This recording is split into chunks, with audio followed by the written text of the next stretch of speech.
Hey everybody, my name is Matt Wells, and I am a career counselor in the Career Services Department at St. Louis University here in St. Louis. We're at 130 Greasy Dick Hall, centrally located on campus, and I am here to talk today about how to write a cover letter, what's a cover letter for, what is a cover letter. I found this amazing page from on Indeed, how to write a cover letter with examples and tips. We're going to go through some definitions in the process, and then there is a cover letter sample on SLU's website, and so I'm going to go through that as well. So, how to write a cover letter. So, what is a cover letter? It is typically 3 to 4 paragraphs. It can be five, but one page. And it is considered a memo to employers explaining your interest in the job and the company as well, and why you would be a good fit, why you are qualified, what you bring to the table for that company. At this point, you are still trying to sell yourself to the company. They're not in the process of selling themselves to you as of yet. That will be saved for the interview process. So you've got your responsibility now is to get yourself in the door for an interview. So unlike your resume, cover letters will allow you to go into more detail about your professional career and explain why you are a good fit. And you are allowed to use personal pronouns on a cover letter, unlike on your resume. So a well-written cover letter has the potential to impress employers and set you apart from other applicants, especially if other applicants don't write a cover letter. You may be faced with an application where a cover letter is not required. However, there may be a box that says, please submit any supplemental documents, i.e. a cover letter, transcripts, etc., right?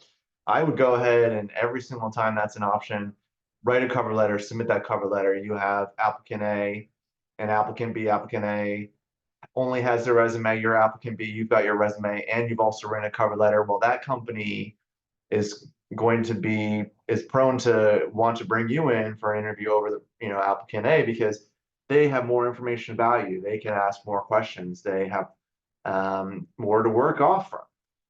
So that's the reason why you should always have one of those. And that is what a cover letter is. So what to consider before you write one. So you want to gather as much information about the company and the job role as you can. So think about your own experiences and how you would relate them to the experiences that you may be required to um, sort of enact in the new role. Right. So, what talent, skills, or accomplishments would you like this company to know about you? Think about how you learned about the job opportunity. You can mention if you were referred to the position, or if you found it online, or if you know someone that works at the company. That opening paragraph is a good place to mention that. You want to think about this specific company that you're writing to, and then mention what drew you specifically to applying for this job. Was it their brand that you're into? Do they have a lot of positive reviews? Do you agree with their mission statement? Things like that. So you can mention that um, in your cover letter. Think about who you are writing to. If it is a specific person, then you can address them by their name and title. If you are unable to find that, and that's okay. You're welcome to just put "Dear Hiring Manager" when you address the letter. So your cover letter is your chance to share your story, personality, and strengths. Don't forego a cover letter in your rush to submit an application. Taking time to write a cover letter is an indication that you're interested in the position and organization and are willing to go above and beyond for a great opportunity. That's Genevieve Northup. So the format should follow a business letter where you'll have your header and date and contact information. So what I would do is I would copy and paste the header that you use on from your resume. So it can be your name. That should be a little bit larger and in bold. It should stand out a little bit on both your cover letter and your resume. And then at least have your phone number and email address. And you can use your SLU email address, that's a perfectly fine email address to use, or if you have a professional email, Gmail, whatever. You can also include like links to a GitHub if you have like a professional website, or a LinkedIn, where companies can find more information about you. Those are okay. That's okay information to include in your header. Then you'll also want to include the company's information as well. So the name of the person, if you know their name, who's doing the hiring, their job title at the company, the name of the company, and then the company's address. That should all go in the address block. And we'll see in a minute once we look at the sample resume, the sample cover letter. We'll see what that looks like, right? So after that, you have your salutation and your greeting, and then your opening paragraph, your middle paragraph, so your main body, and then your closing paragraph, and then your, I guess, sincerely, and then your name, right? So yeah. So here are those 6 steps sort of elaborated on, I suppose, right? So start with your header. As with any standard business letter, you should include a few pieces of personal and role-specific information at the top of your cover letter to make it easier for a hiring manager or recruiter to follow up with you. If you'd like, you can center your name and address at the top of the page, mirroring how it looks on your resume. I would actually not include your physical address. That's personal, private information. Companies don't need to know that information anymore. People can work anywhere, not like remote. So that is it's irrelevant, right? So if it's a job where you have to be at that location, presumably, you are willing to, relocate there if you don't already live in that neighborhood, right? Or that area. So so we talked about all this a little bit already. Here's an example of what it could look like. Um, so yeah, then you have your greeting. So what I would stay away from are your dear Madam Sir, or to whom it may concern, or dear Mrs. In lieu of all of those, I would opt for something a little bit more professional. So, dear Ms. or Mr. or Doctor, and then that person's last name. On this example, it had their first and last name. That's okay as well. It's a little less formal, but once again, if you do not know the name of the person who you are like directly applying to, that is absolutely fine. In that place, or in that case, you'll just write Dear Hiring Manager. So your opening paragraph, you'll want to mention the job title that you are applying for. And you can also mention the name of the company and what qualifications do you have for working in that role? You must be applying for that role for a reason. Hopefully you're qualified, and you can mention your qualifications in that opening paragraph. What do you have to bring to the table? How did you hear about this position? Were you referred to the position? Do you know anyone that works at this company? These are some of the things that you can include in your opening paragraph on a cover letter. Your second paragraphs, or your main body, and they've included the closing paragraph in this as well. But this is where you should provide an overview of your background as it relates to the position. So we're talking your skills, your achievements, responsibilities from other roles that sort of led you to this point in your life where you're applying for this job. Yeah, so like we always talk about show, don't tell on a resume or a cover letter, right? So like anybody can say they're a strong leader, or they're a great communicator, or they work well with others.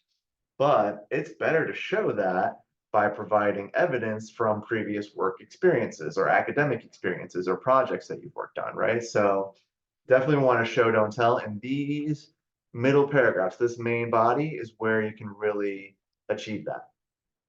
So this finish with a closing paragraph. This is sort of also embedded within the main body. But what they are calling their professional sign-off, I would say like your concluding paragraph if you're writing an essay or something, right? This is where you will thank the company for their time. You can also quickly summarize your qualifications again. mention the best way that the company can get in contact with you. And yeah, you'll just sign off sincerely, and then your name, just like you see here. So again, this page is on Indeed.com, so it's easy to find. Indeed's a great site. You can also find jobs on Indeed as well. So you can look up jobs in your major or internships. Now, if you go to the job and internship search preparation page on SLU's website, and that's on our career services page, you can scroll down and find sample resumes and sample cover letters.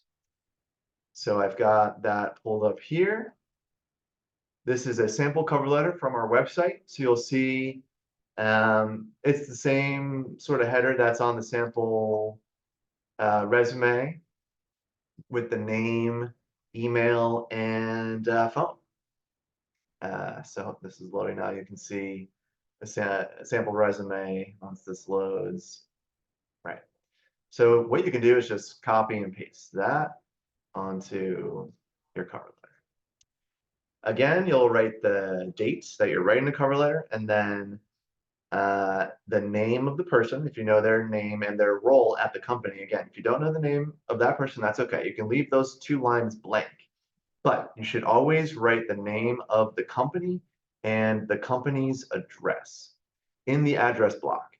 When you address the letter, again, dear Ms. or Mr. or Doctor, and then the last name, or dear hiring manager. You have your first paragraph here.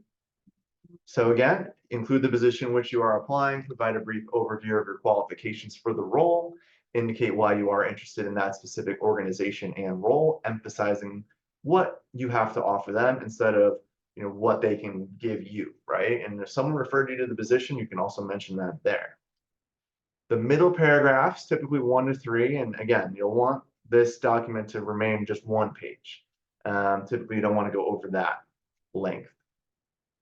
So use these paragraphs to describe the specific skills and experiences that you have, which are relevant to the role. And you'll want to use specific examples from previous work experiences, academic, whatever.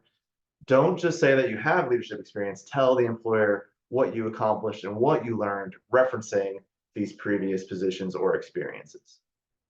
Now, in that final paragraph, you will summarize your qualifications. You'll request an interview, mention the best way that the employer can contact you, and then thank them for their time. You will sign off sincerely, and then you can do 4 spaces or 5 spaces, and then print your name. If you were ever to hand this document to someone in person during an interview or something like that, you can sign your name in the middle. Otherwise, if you are submitting an online application, you can leave that space blank. That's okay. Some general tips and tricks when writing a cover letter. You'll want to customize every cover letter so that it is specific to the position which you are applying. And the reason for that is employers will often just discard a candidate or a cover letter if they feel like that cover letter was like a generic cover letter or a form cover letter, something that you maybe sent out to 30 other employers on the same day at the same time, right? So like employers want to feel special. They want to feel like you cared enough to go the extra mile and do the research on the company and look at some of the language that is provided in the job description online, the qualifications, the requirements for the role, et cetera, et cetera. So you want to use the language and requirements of that job description to guide your word choices and to help you select specific relevant experiences for you to highlight. Another thing that some big corporations will do is employ the use of a scanner or an ATS, automated tracking system, where they will run your documents, your cover letter, your resume through the scanner. And if it does not contain some of the keywords that they are looking for, they will discard that cover letter, and then it will never even get into the hands of an actual person. So you want to be able to find some of the language that can be found in the job description online, in the qualifications section, in the day-to-day duties section, requirements for the job, and find a natural, organic way to include some of those words in your cover letter. you don't want to necessarily just throw a word out there just for the sake of the word being there, right? You have to find a way to talk about whether you've got experience in some of the requirements or whether you're looking forward to gaining more experience or, whichever, right? So find a natural, organic way to get those words in, and then hopefully your resume will get into the hands of a person, and then it'll pass that scanner. The employer will already be impressed it passed the scanner. They're going to take a close look at it, and hopefully it has everything that they're looking for. They are going to hopefully contact you for an interview, right? In an ideal world, that would happen every single time. That's not always the case. So what you can do after submitting a cover letter and a resume to an employer is wait a week or two and then follow up and see if they've had a chance to look over your information. You're very willing to come in for an interview if they have an interest in getting to know you a little better. So that was our time for today. Those are some tips and tricks for writing a successful cover letter. I hope that you all got something from this presentation today. And come see us at Career Services. We're happy to help you create a cover letter by showing you some of the stuff that I showed you here. If you'd like to see that in person, we can also review your cover letters in person. You can submit them into Handshake for us to review. But thanks so much for your time and best wishes out there. Happy hunting on your jobs.